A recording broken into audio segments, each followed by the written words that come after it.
A mainstream peer-reviewed paper just reclassified 3I Atlas, and the conclusion challenges everything. NASA has been telling the public since the object's discovery in July 2025. The visitor moving through our solar system at 290,000 kilometers per hour is not behaving like any comet we have ever studied, and new evidence suggests it might be something far more extraordinary, a crystal relic from a planetary system that died billions of years ago.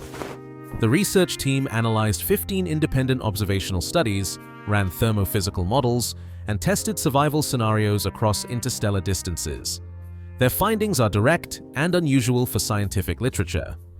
The paper states that 3I Atlas is inconsistent with cometary nuclei, and the data points toward two alternatives that require geological processing on a planetary scale.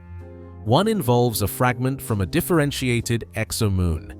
The other suggests lithified planetary crust, compressed and crystallized over millions of years in conditions similar to Earth's sedimentary rock formations. If this classification holds, we are not looking at a simple visitor from deep space.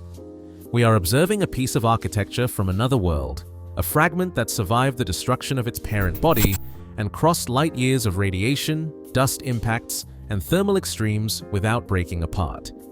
This is not speculation built on missing data or vague institutional responses. This is published research that directly contradicts the official narrative, and it raises a question that goes beyond astronomy. What kind of object can survive the journey between stars while maintaining structural integrity that exceeds what natural comets can achieve? The study began as a review of existing observations, but it became something more significant when the team applied thermophysical modeling to the object's behavior near the Sun. They tested 3 scenarios to explain what observers had recorded since July 2025. The first scenario treated 3I Atlas as a standard weakly bound comet, the kind made of volatile ices and dust that typically fragments or outgasses unevenly when heated. The second scenario modeled it as a fragment from a differentiated exomoon, meaning a moon that had separated into layers through internal heat and gravitational sorting. The third scenario proposed it was lithified planetary crust, material that had undergone compression and crystallization similar to sedimentary processes on Earth. The analysis included rotation rates, mass loss calculations, spectroscopic signatures, and structural stability under solar wind pressure. Each scenario was tested against the observational record, and the results were not ambiguous. The weakly bound comet model failed to reconcile with multiple independent data points. The differentiated exomoon fragment and the lithified crust scenarios both satisfied the constraints, and the paper concluded that 3I Atlas shows characteristics consistent with high-strength geological material rather than volatile rich ice. This is not the kind of hedged conclusion that appears in early-stage research. The language is measured but direct, and the modeling work provides quantitative support for the classification shift. The paper does not claim the object is artificial or controlled. It argues that the object's composition and behavior suggest a natural origin, but one that involves planetary-scale processes rather than simple accretion in a protoplanetary disk. For months, NASA and the European Space Agency described 3I Atlas as a comet with unusual features, and their public statements emphasize that comets often show unexpected activity. The new research suggests that framing was inadequate from the start, and the agencies may have been working with incomplete models while independent teams gathered data that pointed in a different direction. One of the strongest pieces of evidence comes from the tail structures observed by multiple telescopes since the object's discovery. Independent astronomers captured images showing a primary tail stretching nearly 5 million kilometers behind the object, with an anti-tail reaching more than 1.2 million kilometers toward the Sun. These dimensions alone would not disqualify the comet model, but the rate at which material left the nucleus created a mathematical problem that researchers could not ignore. Professor Avi Loeb's team calculated the mass loss required to produce these structures, based on the density of particles in the tail, the velocity of the solar wind at approximately 400 kilometers per second, and the brightness of the coma. The numbers suggested that billions of tons of material were released over the span of the object's inbound journey. For a normal comet, this level of outgassing would require a nucleus several kilometers in diameter with enough volatile reserves to sustain continuous activity throughout its approach to the Sun. Hubble Space Telescope observations placed constraints on the size of the nucleus, and the measurements showed an object far smaller than what would be needed to produce the observed tail. If 3I Atlas were a typical comet, it should have either fragmented under the thermal stress or shown signs of rapid depletion as its ice reserves vaporized. Neither of those outcomes occurred. The object remained intact, the tail continued to grow, and the brightness stayed consistent across the entire observation period. This mismatch between expected size and observed activity became one of the key failures of the Comet model. The research team tested whether localized jets or asymmetric outgassing could explain the discrepancy, but those scenarios introduced new problems related to rotation and surface distribution. A comet with jets strong enough to produce the observed tail would show spiral patterns or curved distortions as the nucleus rotated, yet the tail of 3I Atlas remained straight and geometrically stable. The numbers forced a reconsideration of what the object was made of, and the thermophysical models suggested that material with higher density and lower volatility could produce the same visual effect with far less mass loss. Instead of ice sublimating into gas, the models explored whether fine particles were being stripped from a crystalline surface by solar radiation pressure. This mechanism would require less material and explain why the object did not shrink or fragment during its closest approach to the Sun. Early measurements estimated that 3I Atlas completes one rotation approximately every 16 hours, a rate that falls within the normal range for small solar system bodies. However, the expected consequences of that rotation did not appear in the observational data, and this absence became another point where the Comet model failed to match reality. When a comet rotates, its jets of gas and dust trace spiral patterns in space because the vents on the surface move in and out of sunlight as the nucleus spins. These spiral structures are common in cometary observations, and they provide a clear signature of rotation. Astronomers use them to calculate the spin rate and orientation of the nucleus, and the distortion in the tail reflects the combined motion of rotation and orbital velocity. 3I Atlas showed no such spirals. The tail extended in a narrow, straight line for millions of kilometers, and the anti-tail maintained a sharp geometry that pointed directly toward the Sun. Multiple observatories confirmed this structure across different wavelengths and observation times, ruling out the possibility that it was an artifact of imaging equipment or processing errors.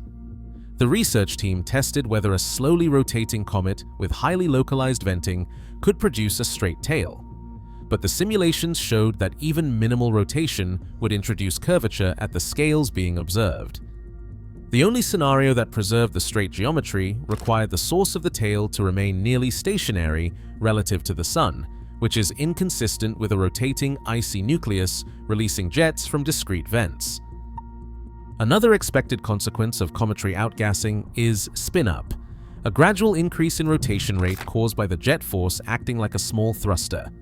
As gas escapes from the surface, it creates a torque that changes the spin over time, and observers often detect this effect through shifts in the brightness curve or changes in the tail structure. 3I Atlas showed no measurable spin-up during the months of observation since its discovery, suggesting that whatever was producing the tail was not generating the asymmetric forces typical of cometary jets. The absence of these signatures pointed toward a different mechanism, one that did not depend on rotation-driven venting from a volatile, rich surface. The research team proposed that particles might be released uniformly from a crystalline structure heated by solar radiation, creating a tail without the rotational artifacts expected from jet-driven outgassing. Comets are messy objects. Their nuclei are made of ice, rock, and organic compounds mixed in uneven layers, and this heterogeneity creates patchy brightness in the coma as different regions heat at different rates. Observers typically see bright spots where fresh ice is exposed, darker areas where dust covers the surface, and irregular fluctuations in the overall glow as the comet rotates and different faces turn toward the Sun. 3. I-Atlas displayed none of this variability. The coma maintained a smooth, uniform brightness throughout the observation period, with no visible hotspots or dark patches. Several teams measured the light curve repeatedly, and the results showed remarkable consistency even as the object moved through changing distances and solar angles. This uniformity suggests that the source of the glow is not scattered across a rough, irregular surface, but is instead distributed evenly or originates from a central region that heats uniformly. For a comet, this would require an implausibly homogeneous composition with no variations in ice content or dust coverage across the entire nucleus.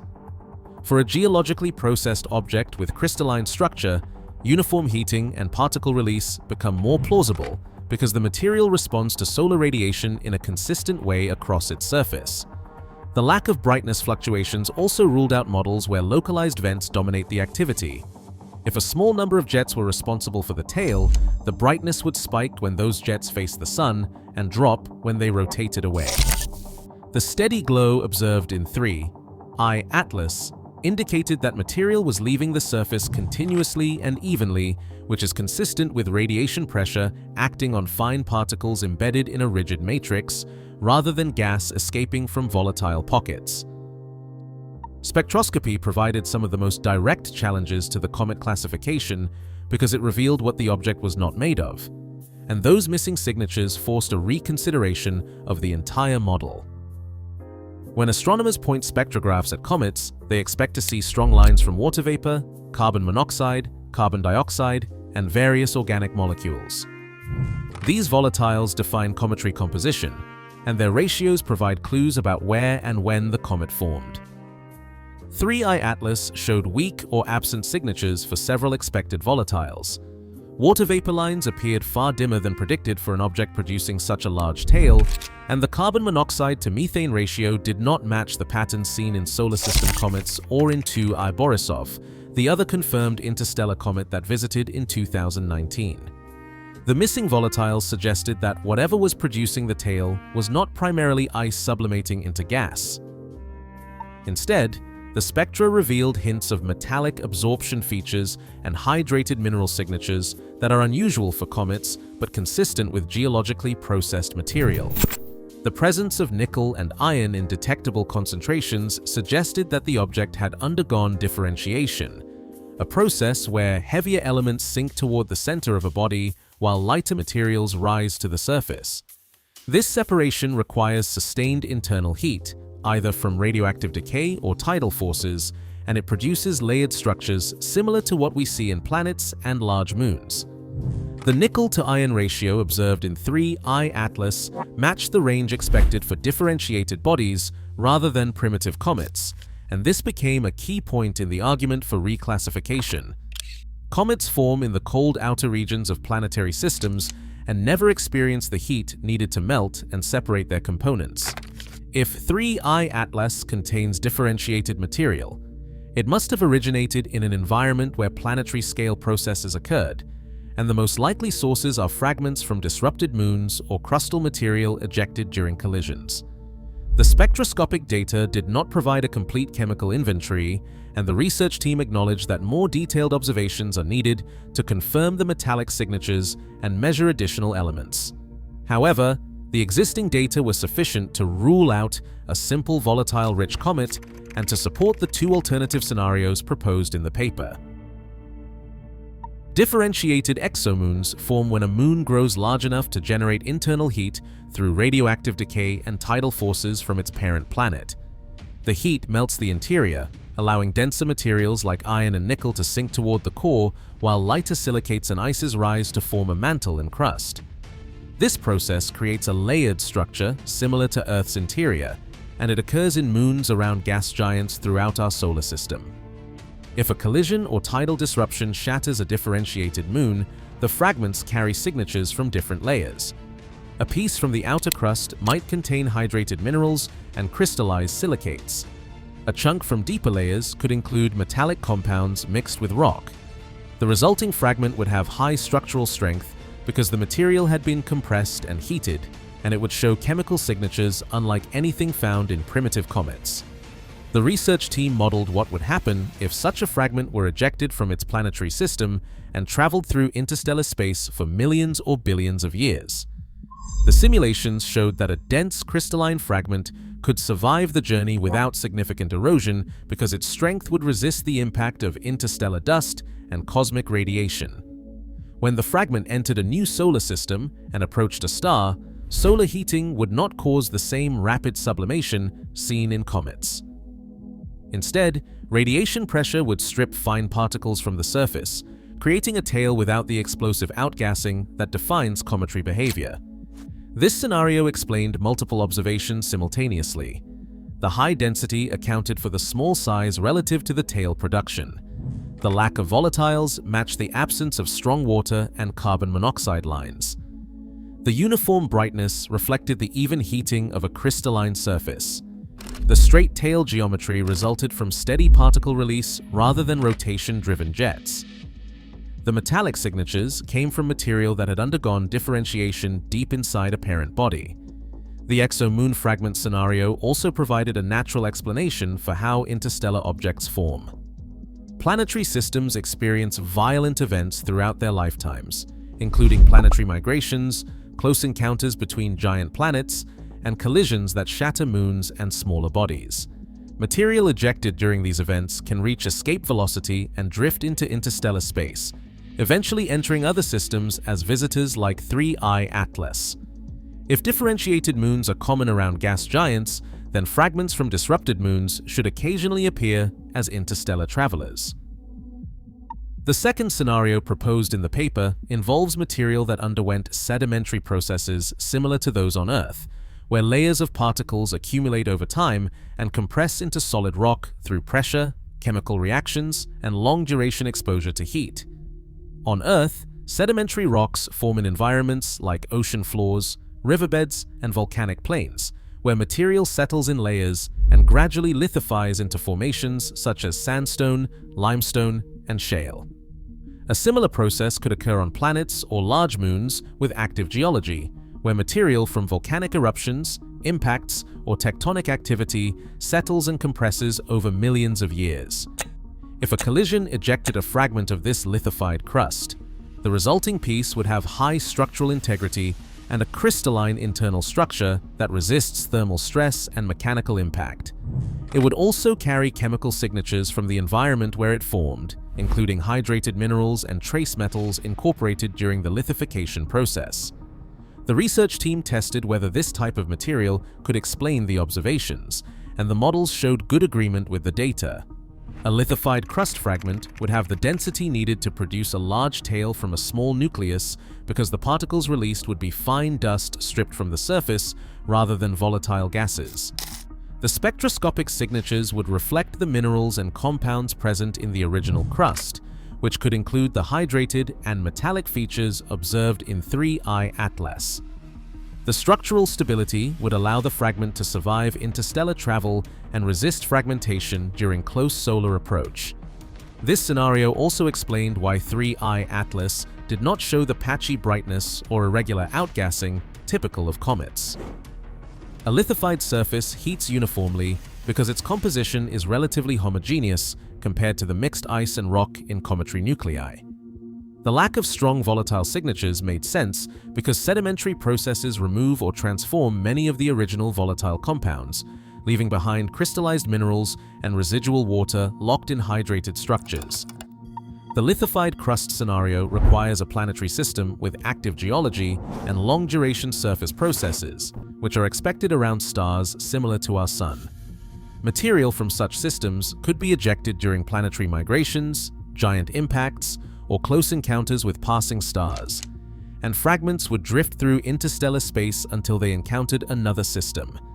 The survival rate for these fragments would be higher than for loosely bound comets because their structural strength would resist the erosive effects of cosmic dust and radiation. The distinction between the exomoon fragment hypothesis and the lithified crust scenario depends on detailed chemical analysis that current observations cannot provide with certainty.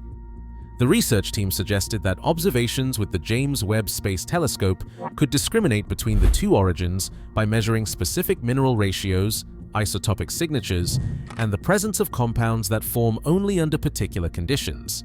For example, certain hydrated minerals form only in the presence of liquid water, which would favor the lithified crust scenario if the geology involved aqueous processes. Metallic compounds in specific oxidation states could indicate differentiation at high temperatures, supporting the exomoon fragment interpretation. Isotopic ratios of elements such as oxygen and nitrogen might reveal whether the material formed in the inner or outer regions of its parent planetary system. These measurements would not resolve the mystery completely, but they would narrow the range of possible origins and provide constraints on the environment where 3I Atlas formed. The goal is not to force a single conclusion, but to build a model that accounts for all the observational evidence while remaining consistent with known planetary processes. The research team emphasized that both scenarios are natural explanations that do not require any exotic physics or controlled behavior. They represent what happens when planetary systems evolve over billions of years, experiencing collisions, migrations, and disruptions that scatter material into interstellar space. The unusual aspect is not that such fragments exist, but that we are now detecting them and recognizing that interstellar visitors might include a wider variety of objects than previously assumed. The failure of the Comet model came down to multiple independent lines of evidence that converged on the same conclusion. Comets are volatile-rich objects with low density and weak structural integrity.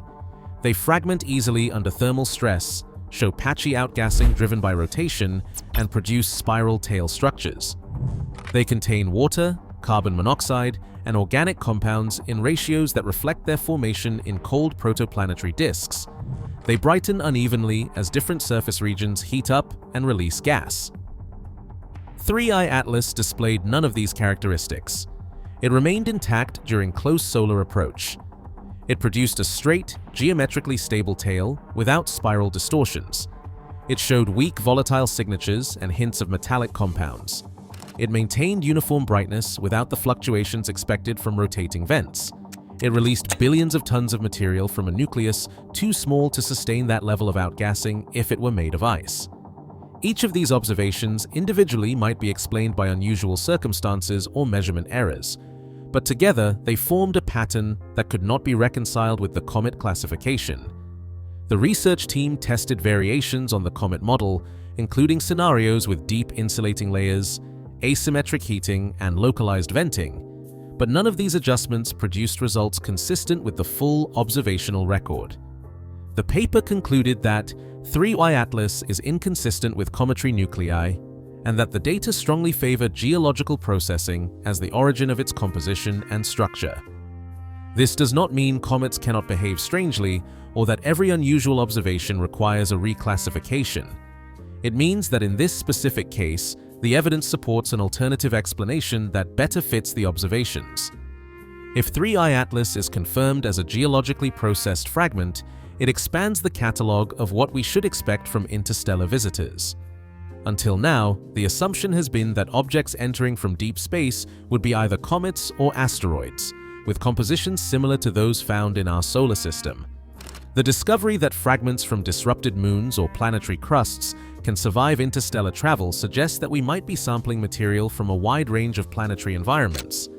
This has implications for how we interpret future detections. When observatories spot a new interstellar object, the initial classification will need to consider not just its orbit and brightness, but also its spectroscopic signatures, structural stability, and mass loss behavior. Objects that do not fit the comet or asteroid categories might represent new classes of interstellar debris, each carrying information about the planetary systems where they formed. The research also raises questions about how common these fragments are compared to standard comets. If planetary disruptions regularly eject geologically processed material into interstellar space, then the population of objects drifting between stars could include a significant fraction of fragments rather than just primitive icy bodies. Detecting and characterizing these fragments would provide a way to study planetary processes in other star systems without needing to visit them directly.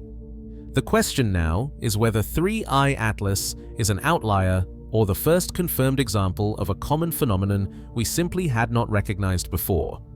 The answer will come from continued observation and from developing better models for how planetary systems evolve and scatter material into space. If the reclassification holds, it marks the beginning of a new category in the catalog of small bodies, one that requires geological history rather than simple accretion to explain. What do you think 3I Atlas truly is? Share your thoughts and join the conversation as we follow this story toward its next chapter.